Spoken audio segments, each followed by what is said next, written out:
안녕하세요. 저는 40대 초반의 여자입니다. 제가 사연으로 쓰게 된 이야기는 제가 30대 초중반이었던 시절 있었던 일입니다. 본격적으로 시작하기 전에 제가 아주 어렸을 때로 돌아가 볼게요.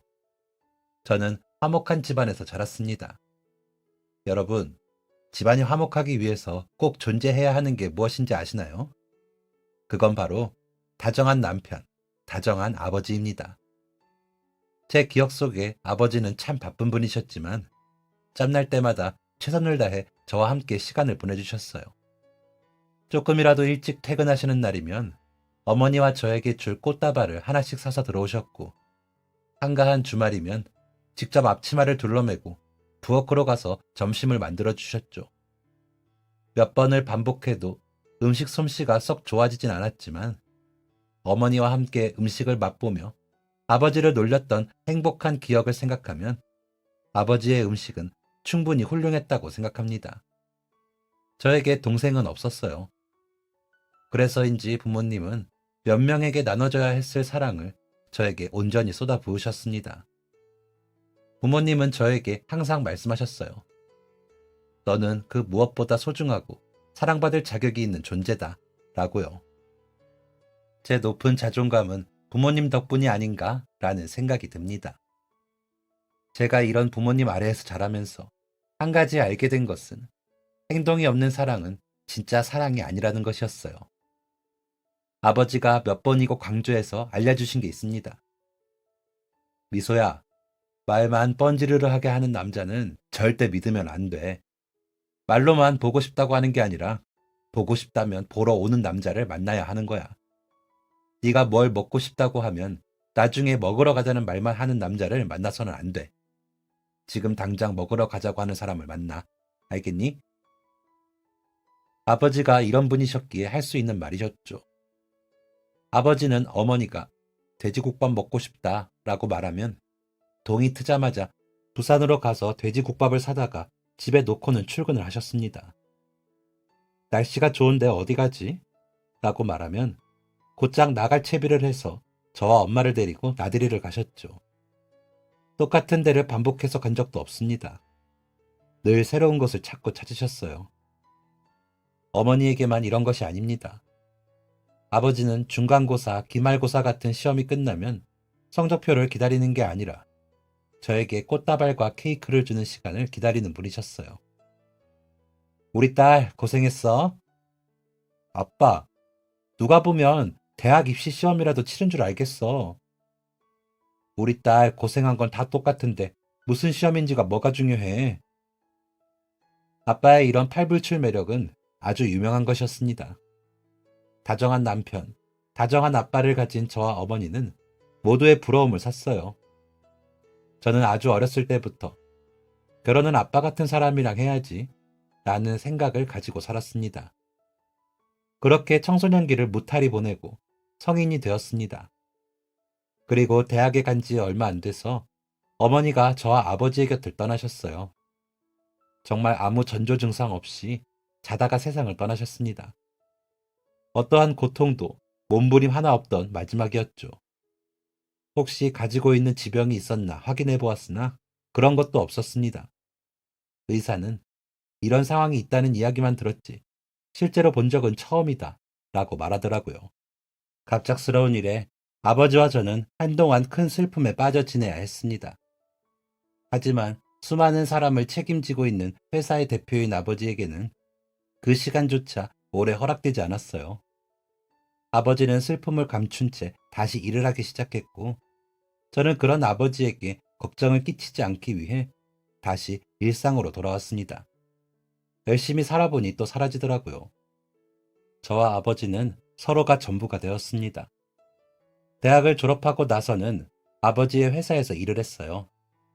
그리고 그곳에서 마음이 맞는 사람 한 명을 만나게 되었습니다. 아버지 회사의 직원이었는데 자기가 맡은 일도 잘하고 저와 우연히 마주칠 때마다 굉장히 유쾌한 모습을 보여주었습니다. 마치 아버지처럼요. 저는 그 사람과 비밀 연애를 시작했어요.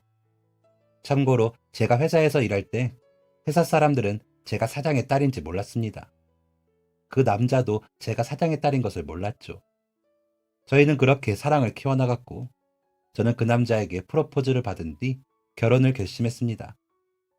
저는 그때 처음으로 남자친구에게 아버지의 존재를 말했어요. 남자친구는 토끼 눈을 하고 놀랐습니다. 사장의 딸이라고 특별히 좋아하는 것도 없었어요. 어차피 결혼할 사람이었는데 그게 뭐 그리 중요하냐는 것이었죠. 시댁은 저를 매우 예뻐했습니다. 어머니가 없는데도 일이 잘 자라주었다면서요. 시댁 어른들도 저희 아버지가 회사의 사장님이라는 사실은 모르는 눈치였습니다. 저는 남자친구의 부모님에게 쉽게 결혼 허락을 받을 수 있었어요. 그런데 문제는 저희 아버지였습니다. 저는 아버지가 바로 허락해 주실 줄 알았어요. 그런데 아버지는 영 탐탁지 않아 하셨습니다. 저는 아버지를 설득했어요. 아버지가 말하는 좋은 남자의 기준을 갖춘 사람이라고요. 저는 아버지가 결혼을 반대하는 이유를 이해할 수 없었기 때문에 설득에 열을 올렸습니다. 아버지의 반대 이유는 감이 안 좋아서였거든요. 아버지는 소위 촉이 좋은 분이었습니다. 사업을 할 때도 그 동물적인 감각이 큰 도움이 됐다고 하셨죠. 감이 안 좋아서 잘 알아보면 역시나 문제가 있는 경우가 많았다고 했습니다. 그런데 저는 이번만큼은 아버지의 감이 틀린다고 생각했어요. 아버지 앞에서 남자친구의 다정한 모습을 계속해서 보여주었고, 아버지도 그런 모습에 마음이 열리는 것 같았죠. 그런데 저는 아버지의 감을 믿어야 했습니다. 시댁은 처음 만난 날부터 저를 마음에 들어 했는데, 결혼 이후에도 마찬가지였어요. 우리 며느리 하며 딸보다 저를 챙겼죠. 그런데 그렇게 저를 챙기는 시부모님의 눈이 제 얼굴이 아니라 제 손에 향해 있었다는 걸 왜 저는 그때 몰랐을까요? 잘 사는 집에서 시집 온 며느리가 오늘은 뭘 들고 왔을까 궁금해하는 그 눈빛을 왜 몰랐을까요? 시집갈 때 아버지는 지원을 아끼지 않으셨습니다. 혹시나 제가 시집살이를 당하지 않을까 걱정하는 마음에서였죠.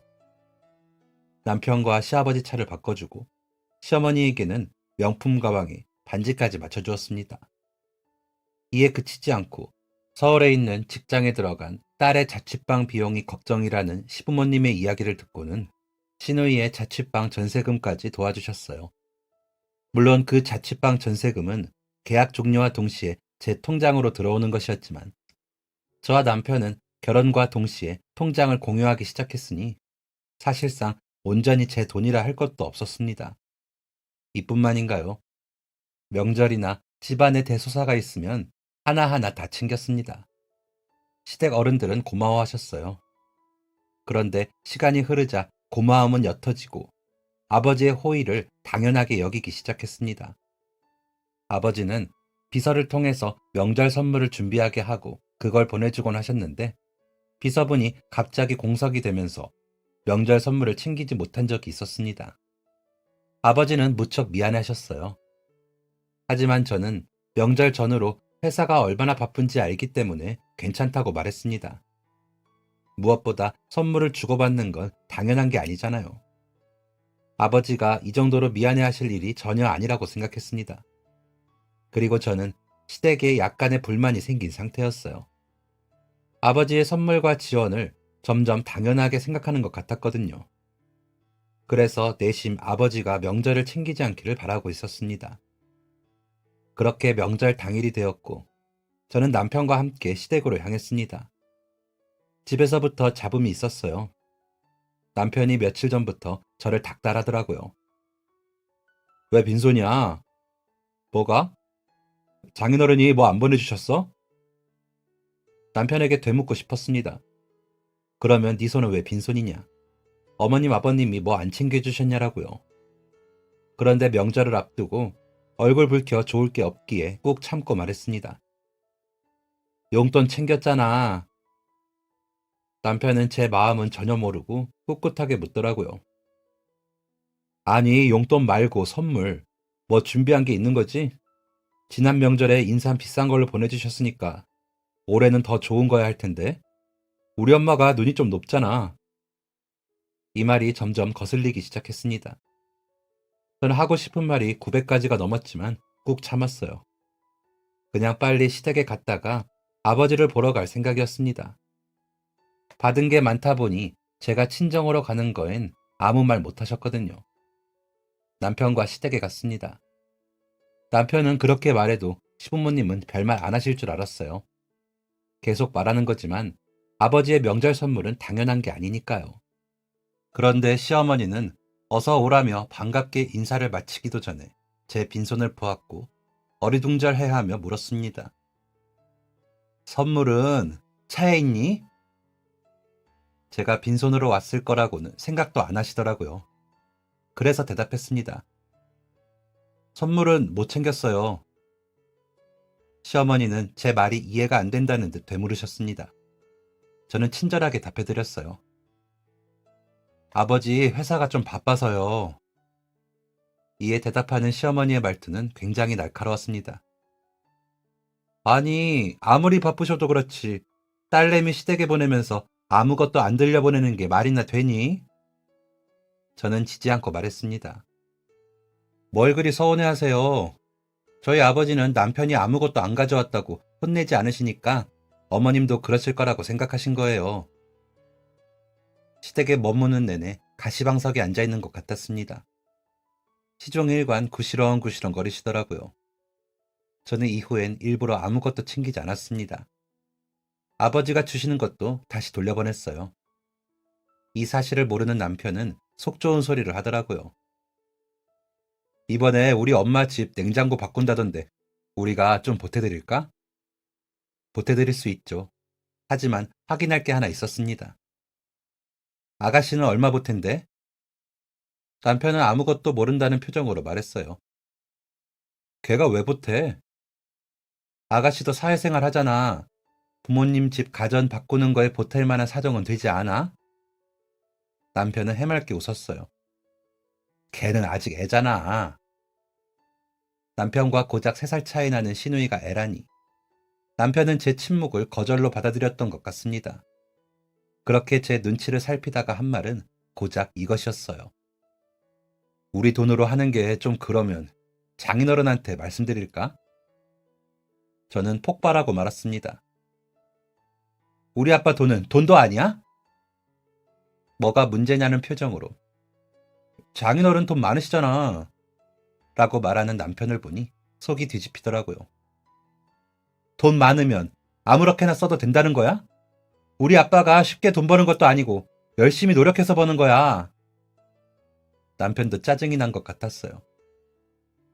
우리한테 100만 원이랑 장인어른한테 100만 원이 같아? 얼마 하지도 않는 거 해주는 게 그렇게 어려워? 설마 했던 남편의 진심을 마주하는 순간 저는 할 말을 잃었습니다. 시댁은 점점 노골적으로 변했어요. 아버지가 선물을 챙겨주지 않으신 이후로 저는 평상시 시댁을 방문할 때 케이크나 과일 같은 것을 사갔는데 시어머니는 확실히 너네가 챙겨오니까 내용이 좀 부실하다.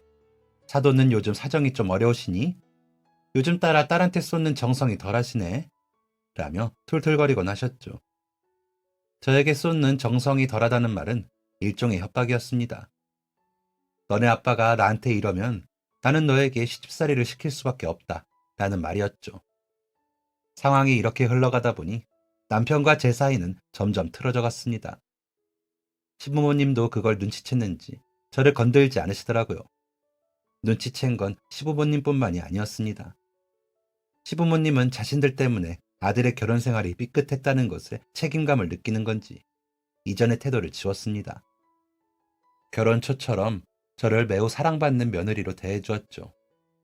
저는 시댁 식구들이 드디어 고마움을 안다고 생각했어요. 그러던 어느 날 아버지가 갑자기 쓰러지셨습니다. 원인은 암. 이미 전이가 꽤 많이 되어 있는 상태였기 때문에 항암 치료를 진행해야 했고 독한 항암 치료 과정에서 아버지의 곁을 지킬 사람이 필요했습니다.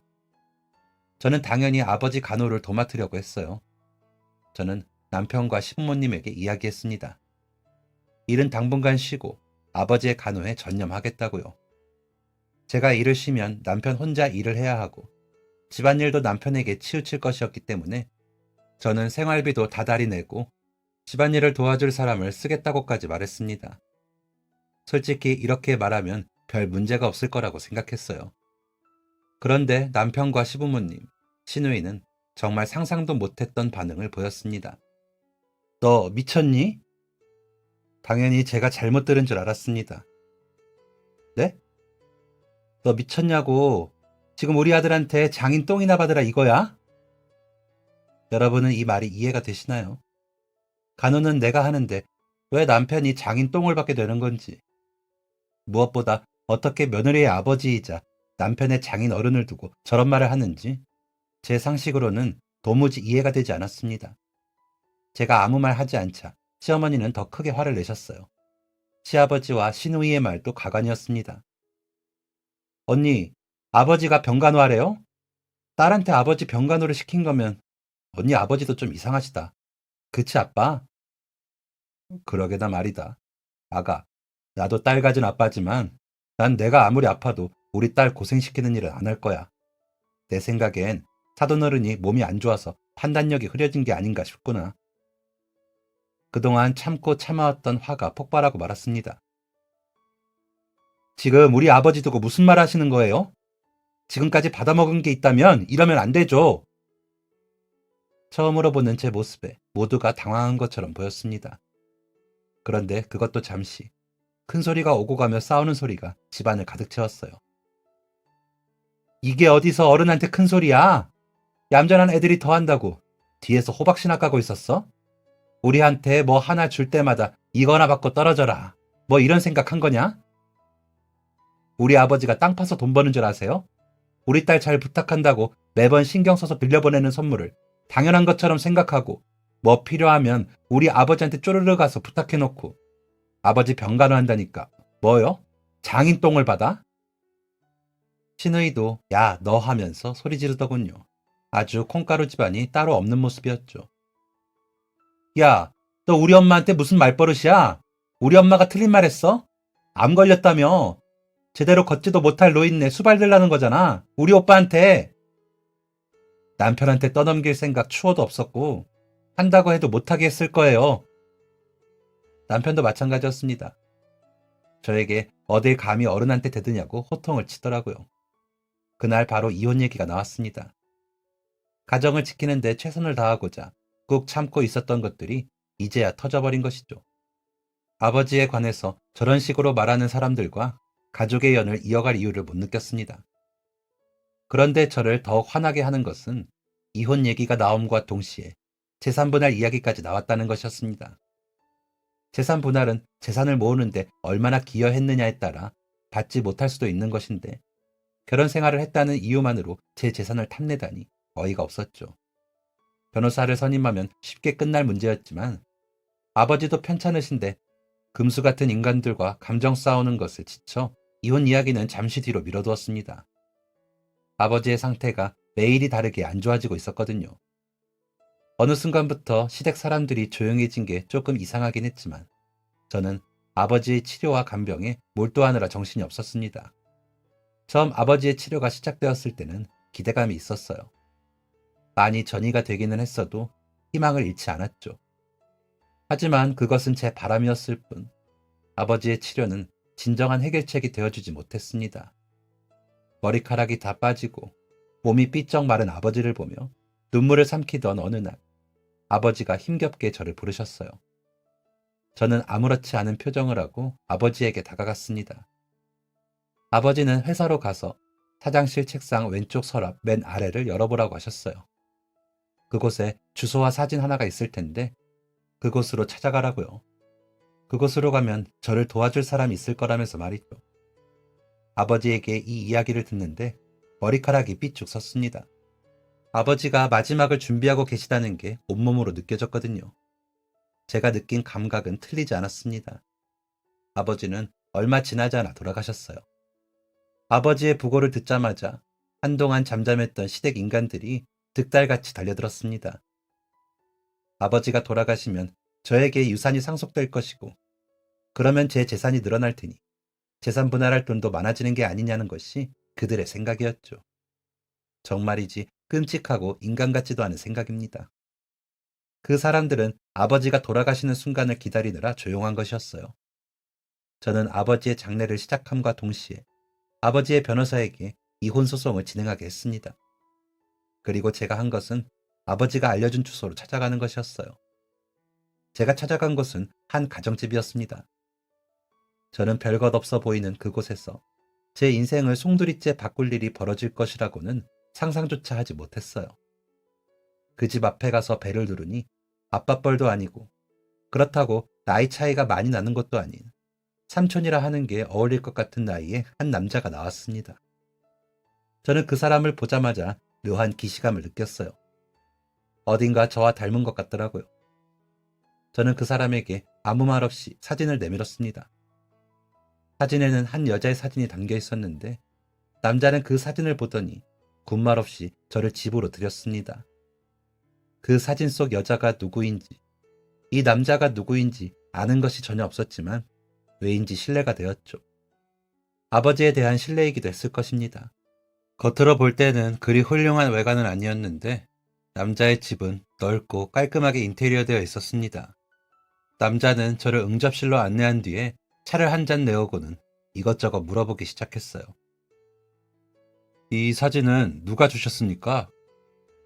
자기소개조차 생략된 첫 번째 질문이었죠. 아버지가 주셨어요.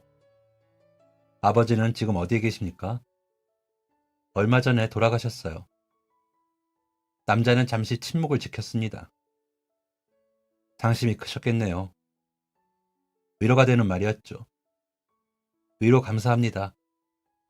잠시 후 남자는 저의 생년월일과 아버지의 생년월일, 성함, 고향 등을 물었습니다. 남자의 말에 대답을 하면 할수록 남자의 표정은 묘하게 바뀌었어요. 그게 어떤 감정을 품은 표정이었는지 그때는 알 수 없었습니다. 남자는 저에게 아버지의 어린 시절을 묻기도 했어요. 아버지의 어린 시절 이야기는 잘 모르겠는데 그래도 기억나는 게 하나쯤은 있지 않을까요?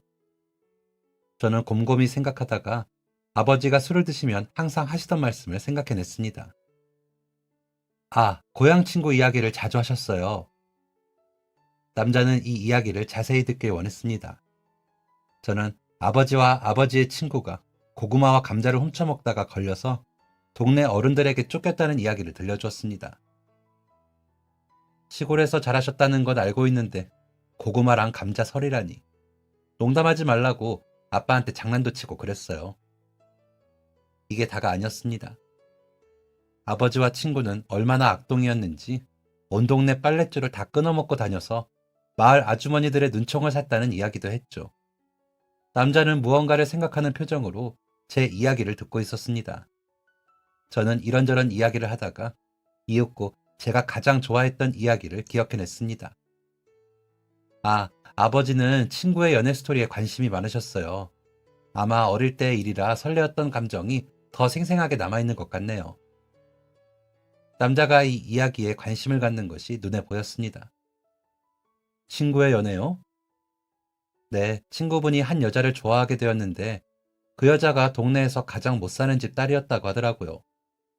어머니 혼자서 키우던 딸이었는데 그 어머니가 무슨 일을 하고 돌아다니는지 확실치 않다면서 친구분 가족들이 그 여자친구를 굉장히 싫어했다고 했어요. 아버지는 그 친구의 연애를 도와주는 사람이었고 그러다가 친구의 프로포즈까지 보게 되었는데 그게 아직도 생생하게 기억난다고 하셨어요. 아버지의 친구는 가슴 아픈 사랑을 한 인물이었습니다. 아주 어린 시절에 만나서 오랜 세월을 함께했지만 여자친구는 쉽게 미래를 약속하지 못했다고 해요. 그러다 아버지의 친구가 모든 것을 포기할 각오로 프로포즈를 했는데 그 장소가 안개꽃이 흐드러지게 핀 안개꽃 밭이었다고 합니다. 갓 성인이 된 남녀가 그 자리에 서서 서로의 마음을 확인하는데 그 장면이 너무 아름다웠다고 하시더라고요. 이 이야기를 마치고 난 뒤 남자의 표정이 눈에 들어왔습니다. 남자는 정말 심각한 표정을 하고 있었어요. 내가 무슨 말실수라도 했나 싶은 생각이 들 정도였죠. 남자는 턱을 괴고 있던 손을 풀고는 정중하게 저를 배웅했습니다. 그동안 내 얘기를 잔뜩 했으니 이제는 아버지가 여기로 보낸 이유를 들을 때라고 생각했는데 배웅이라니. 저는 남자에게 어떤 말이라도 해달라고 요구하려 했으나 남자의 표정을 보자 그런 생각이 싹 사라졌습니다. 남자는 금방이라도 울 것 같은 얼굴을 하고 있었어요. 제가 빠른 시일 내에 다시 연락드리겠습니다. 저는 그렇게 인사를 건네고 돌아왔습니다. 이혼 소송은 착실히 진행되고 있었고 남편과 시댁 식구들이 하루가 멀다 하고 찾아오는 바람에 거처를 잠시 옮겨야 할 정도였지만 곧 마무리될 일들이라고 생각했습니다. 그 사람들은 자신에게 돌아올 몫이 줄어들 것 같으니 몹시 초조한 모습을 보였어요. 좋은 사람이라고 철석같이 믿었었는데 그랬던 이들의 진짜 모습이 이랬다니 제 안목에 실망했고 결혼을 반대했던 아버지에게 죄송스러운 마음이 들었습니다. 그런데 어쩌겠어요. 이미 벌어진 일이고 제가 결정한 일이니 스스로 해결해야죠. 저는 이혼 소송과 동시에 아버지 회사 일을 병행했습니다. 아버지의 갑작스러운 부재로 혼란스러운 상황이었거든요. 그러던 중 그 남자에게서 연락이 왔습니다. 남자는 비싼 호텔의 레스토랑으로 저를 초대했어요. 남자는 점잖은 모습으로 저에게 인사하며 말했습니다. 전에는 결례했습니다. 제가 정신이 없어서 귀한 손님을 제대로 대접하지 못했네요. 저는 남자와 식사하며 이런저런 대화를 했습니다. 편안한 대화였어요. 어느 정도 대화가 무르익었을 때 남자는 갑작스럽게 자신의 가족 이야기를 꺼냈습니다. 만난 지 2번째인 사람에게 듣기엔 다소 무거운 주제였으나 남자는 제가 이 얘기를 듣길 바라는 것 같았어요. 남자에게는 형이 한 명 있었는데 형은 집이 반대하는 결혼을 했다고 합니다. 정확히는 결혼 허락을 받지 못하자 여자와 야반도주를 해서 살림을 차린 것이었죠. 형과 나이 차이가 꽤 났던 남자는 형을 찾으러 갈 여건이 안 되었고 남자의 부모님은 큰아들의 행방을 수소문했지만 어디 무인도에라도 들어간 것인지 아무리 찾아도 머리털 하나 찾을 수 없었다고 합니다. 그렇게 한참의 시간이 흘렀고 남자는 드디어 형의 소식을 듣게 되었습니다. 그런데 그 소식은 불행하게도 형이 더 이상 이 세상 사람이 아니라는 것이었어요. 남자는 즉시 형이 살고 있던 곳으로 향했고 형의 아내를 찾았습니다. 그런데 아내는 없었어요. 마을 사람들의 증언에 따르면 거봐, 반대하는 결혼하더니 너 때문에 남편이 죽은 거야 라는 말을 듣는 것이 두려워 도망치듯 떠났다고 했죠. 이것만으로도 충격인데 남자를 더욱 놀라게 한 사실은 따로 있었습니다. 형에게 딸이 한 명 있다는 사실이었어요. 아이를 낳은 지 얼마 되지 않은 상태에서 형이 그렇게 됐고 형의 아내는 아이를 버려둔 채 떠난 거였죠. 남자는 곧장 자신의 조카를 찾았지만 찾을 수 없었다고 해요. 아이 우는 소리로 동네가 떠들썩하던 때 한 남자가 아이를 데리러 왔다고 합니다. 동네 어르신이 그 앞을 막아서며 당신은 누군데 남의 애를 데려가냐고 묻자 그 남자는 펑펑 울면서 이렇게 말했다고 하죠. 이 아이 아버지의 하나뿐인 친구입니다. 라고요. 저는 이 이야기를 듣고 더욱 혼란에 빠졌습니다. 그래서 이 얘기를 나한테 왜 하는 거야? 라는 마음이 들었죠. 남자는 물을 한 모금 마신 뒤 저에게 진지하게 말했습니다. 저는 미수 씨 아버지가 제 형의 친구라고 생각해요. 이 사람이 지금 무슨 말을 하고 있는 건지. 남자의 말에 따르면 저는 아버지의 친딸이 아니고 남자의 형의 딸이며 제 앞에 있는 남자는 제 삼촌이었습니다. 무슨 그런 말도 안 되는 말씀을 하세요? 모든 것이 우연의 일치일 수 있겠죠. 아주 적은 확률로요. 그런데 저는 형이 세상을 떠나고 난 뒤에 제 조카를 거두어준 사람이 형의 친구가 맞다고 생각합니다. 도무지 믿을 수 없는 상황에 저와 남자는 유전자 검사를 했고 저와 남자가 같은 유전자를 가지고 있다는 사실이 과학적으로 증명되었습니다. 저는 그제야 아버지가 제게 삼촌의 주소를 남겨진 이유를 깨달았어요. 아버지는 제가 홀로 남아있는 것이 걱정되어 평생 숨겨왔던 출생의 비밀을 알려준 것이었죠. 편찮으신 와중에도 제가 시댁과 싸우고 있음을 알고 계신 것이었어요. 또 아버지가 준 사진은 제 친모의 사진이었습니다. 이 사실을 모두 받아들인 데는 꽤 오랜 시간이 걸렸습니다. 저는 이 사실을 인정하고 난 뒤에야 제 개인적인 일을 삼촌에게 얘기할 수 있을 정도가 되었어요. 삼촌은 시댁 사람들의 행동에 분노했고 재산분할 문제뿐만 아니라 그 인간들을 탈탈 털어서 다시는 재개하지 못하게 하겠다는 말까지 해주었습니다. 바로 돈으로요. 삼촌은 굉장한 부자였습니다. 그런데 삼촌이 부자가 된 이유는 제 아버지 덕분이었어요. 이것 또한 아주 놀라운 일이죠. 이 이야기는 아버지의 친구, 그러니까 제 친부가 친모와 야반도주를 하고 몇 년이 지난 뒤에 있었던 일입니다. 형이 사라지고 홀로 남은 삼촌에게 또 다른 불행이 닥쳤습니다. 바로 아버지가 일찍이 돌아가시게 된 것이죠. 당시 삼촌의 나이는 고작 15살. 10살 차이가 나는 형이 있었더라면 그래도 나았을 텐데 삼촌은 15살이라는 나이에 상주가 되었던 것입니다. 그래도 제 아버지 덕에 장례는 치를 수 있을 텐데 아무리 고민해봐도 해결되지 않는 큰 문제가 있었다고 합니다.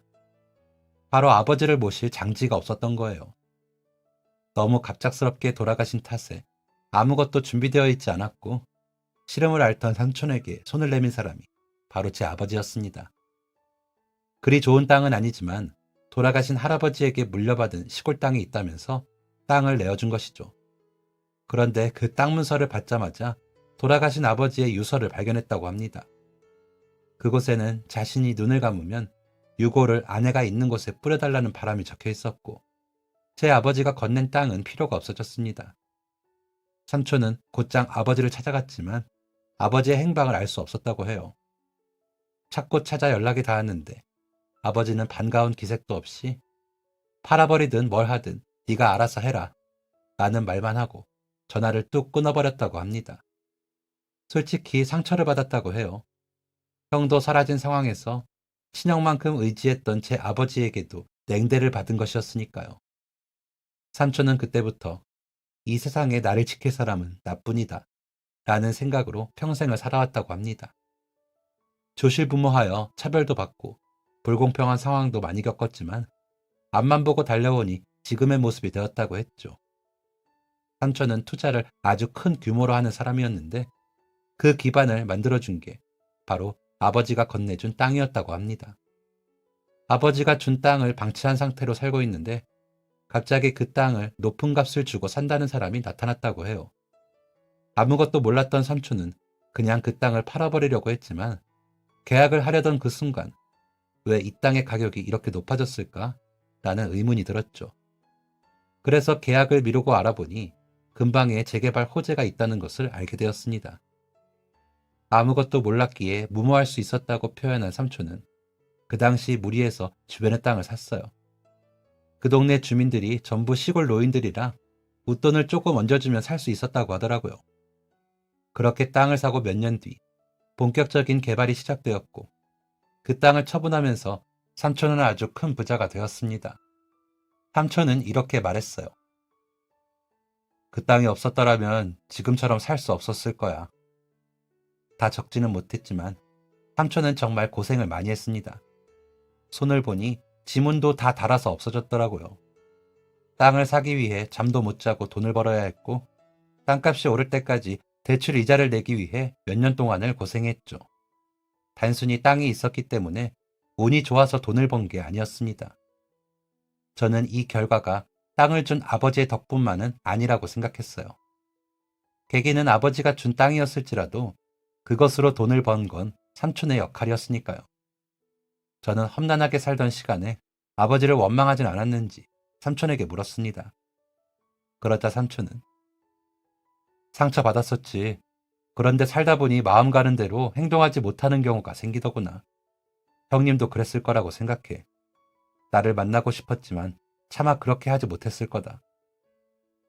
어떻게 그렇게 확신하세요? 나중에 알고 보니 형님이 준 땅은 형님의 전 재산이었어. 부모님에게 물려받은 유일한 것이었고 그걸 나한테 준 거야. 그런 분이 나를 매정하게 버렸을 리 없지.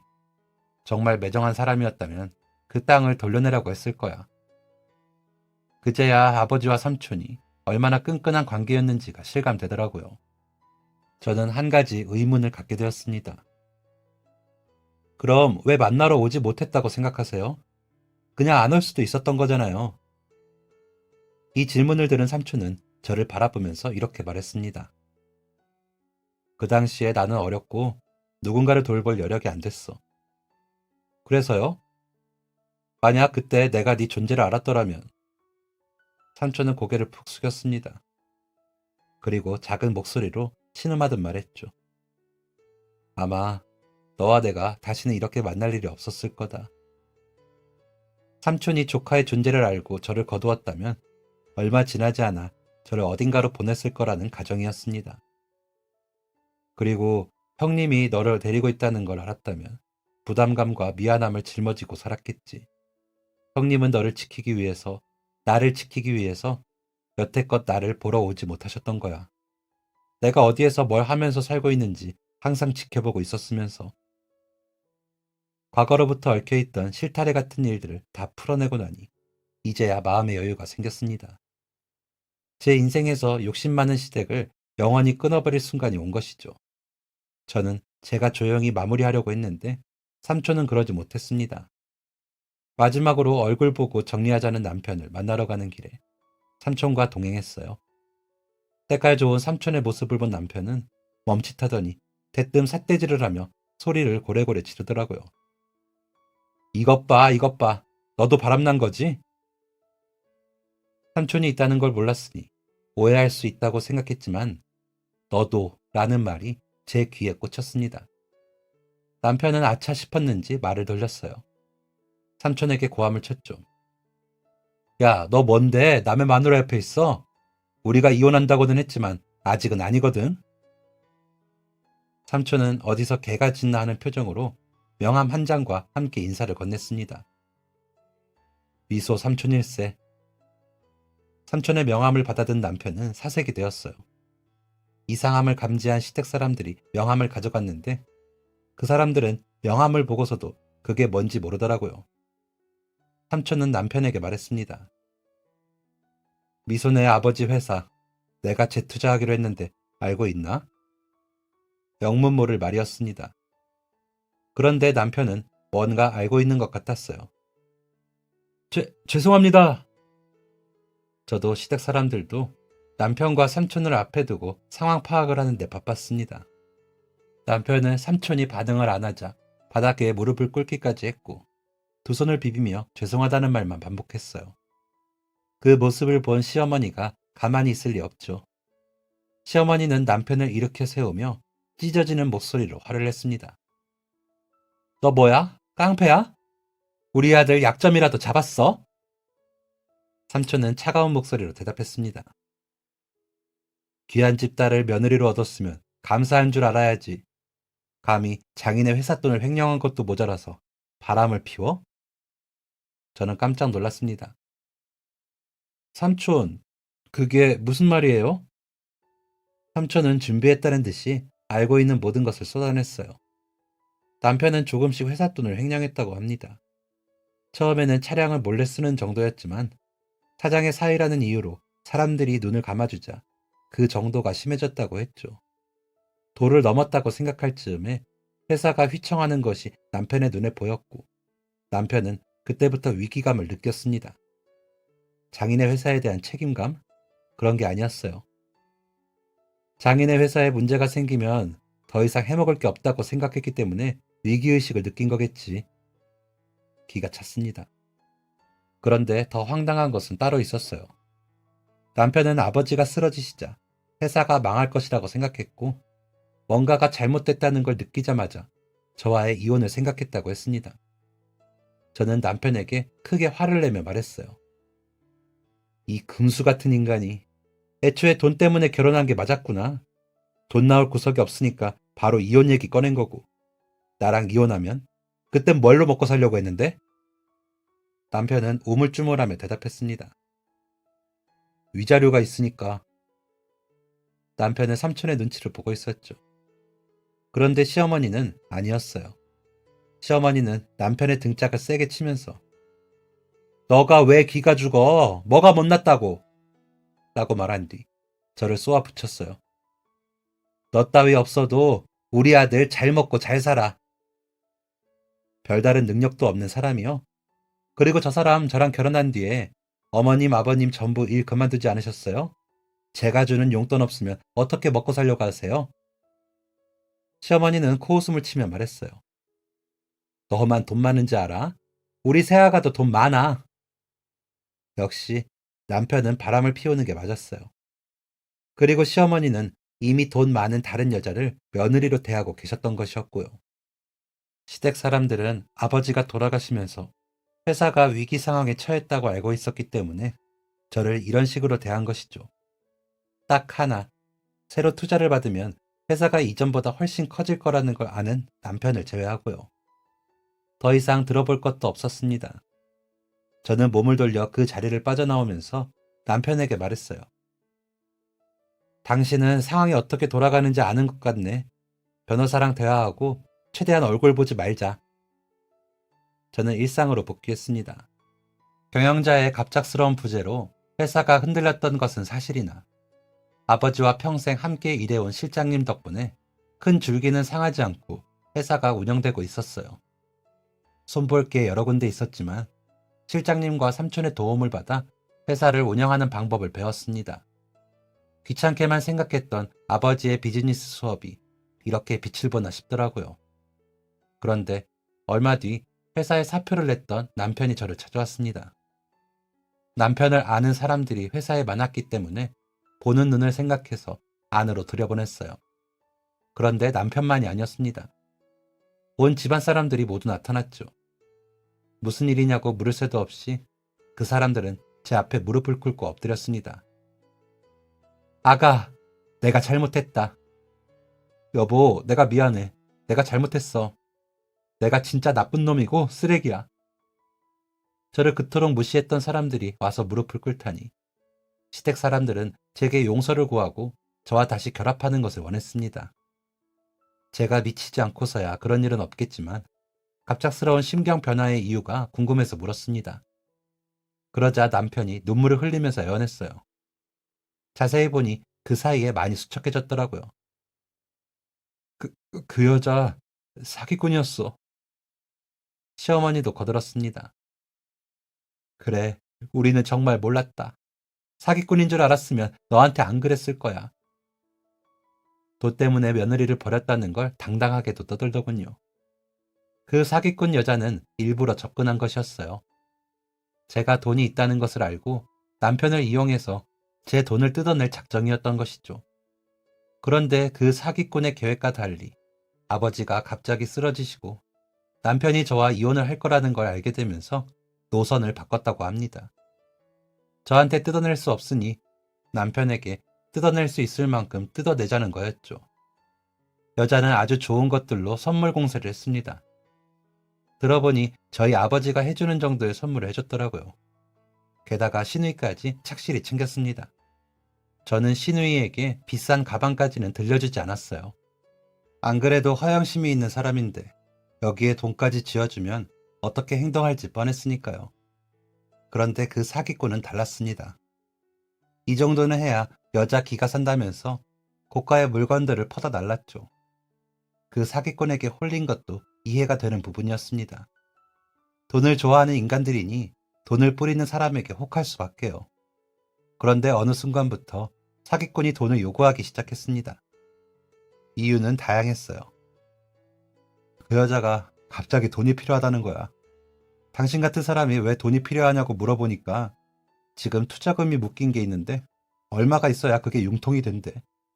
자기 직원이 실수를 해서 융통할 돈도 없이 다 투자를 했다는 거야. 그런 말도 안 되는 거짓말에 속다니 돈에 눈이 멀면 이렇게 되는구나 싶더라고요. 그래서 이제 와서 나랑 합치자고? 염치가 없어도 너무 없는 거 아니야? 남편은 눈물을 펑펑 쏟으면서 애원했습니다. 그동안 우리가 행복했던 것만 기억하자. 내가 너한테 얼마나 잘했는지 너도 알잖아. 응? 잘하기는 했죠. 처음에만요. 시부모도 마찬가지죠. 잘해줬습니다. 물론 처음에만요. 그리고 그 호의는 돈 때문이었습니다.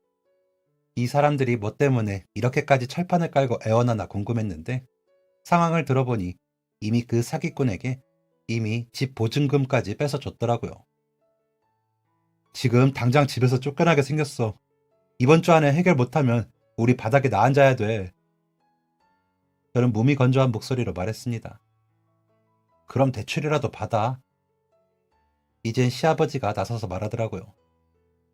우리 이름으로 끌어다 쓸 수 있는 돈은 다 가져갔어. 정말 돈 나올 구석이 하나도 없다. 한 번만 도와주면 안 되겠니? 위자료마저도 한 푼을 못 받을 테니 돈 나올 구석이 하나도 없다는 건 사실이겠죠. 어떻게 이렇게 짧은 시간 안에 전 재산을 한 사람에게 털어줄 수 있는지 참 놀라운 일이 아닐 수 없었습니다. 저는 단호하게 시댁 사람들을 내보냈습니다. 무릎으로 기어가다시피 애원하는 모습을 봤는데도 안쓰러운 마음 하나 안 드는 거 보면 제가 그동안 많이 시달렸나 보다 싶더라고요. 그런데 이 인간들이 삼촌에게까지 찾아갔습니다. 그런데 삼촌에게는 제발 한 번만 도와달라고 애원하는 게 아니라 아주 뻔뻔하게 고개를 쳐들고 이렇게 말했어요. 이제 와서 삼촌 노릇하면 뭐 우리가 무서워할 줄 알아? 당신이 하나뿐인 조카 모른 척하고 살 때 쟤를 챙겨준 게 우리야, 우리. 감사하다고 해도 모자랄 마당에 우리 착한 며느리를 꼬드겨서 남편이랑 시부모를 버리게 만들어? 당신이 옆에서 거들지만 않았어도 걔는 마음 풀고 돌아오래였어. 무슨 말인지 이해가 안 되시죠? 정상적인 사고를 가진 사람이라면 이해가 안 되는 게 정상입니다. 시댁 사람들이 하고 싶은 말은 당신 때문에 우리와 며느리 사이가 틀어졌으니 손해배상을 해라였어요. 저는 이 사람들이 갈 때까지 갔다고 생각했습니다. 그래서 저도 갈 때까지 가주기로 했어요. 시누이의 전셋집 보증금은 제 돈이었는데 아니나 다를까 그 돈까지 사기꾼한테 갖다 바쳤더라고요. 이것 가지고 씨름하면 또 스트레스 받으니 모르는 척 넘어가려고 했는데 삼촌에게 하는 행동을 보고 마음이 섰습니다. 저는 시누이와 그 가족들이 돈을 버는 족족 전세금만큼의 돈이 들어오도록 채무 관계를 만들었어요. 정말 최소한의 비용만을 제외하고 다 들어오더라고요. 시누이는 근 10년이 다다르도록 여태껏 시집도 못 가고 있습니다. 집은 빚더미에 본인도 버는 족족 전세금으로 나가고 있으니 오빠를 닮았는지 돈 많은 남자랑 결혼할 뻔한 적이 있다고는 하는데 결혼 막판에 뒤집어졌다고 하더라고요. 이유는 뭐 알아보지 않아도 알 것 같습니다. 저는 아버지가 평생 일구신 회사를 운영하며 살고 있습니다. 아버지가 남겨주신 제 편, 삼촌이 있어서 외롭지 않고요. 그리고 친모의 행방을 수소문했습니다. 돌아가신 지 꽤 되었지만 저승에서라도 함께 할 수 있도록 친부 곁에 모셨어요. 낳아주신 부모님을 뵈러 가는 날 삼촌에게 물었습니다. 어쨌든 형이 도망가는 바람에 고생 많이 하셨잖아요. 원망한 적은 없어요? 삼촌은 미소를 지으며 대답했습니다. 나는 평소와 함께 있던 형의 모습을 기억해. 나는 그 모습이 영원하기를 바랐어.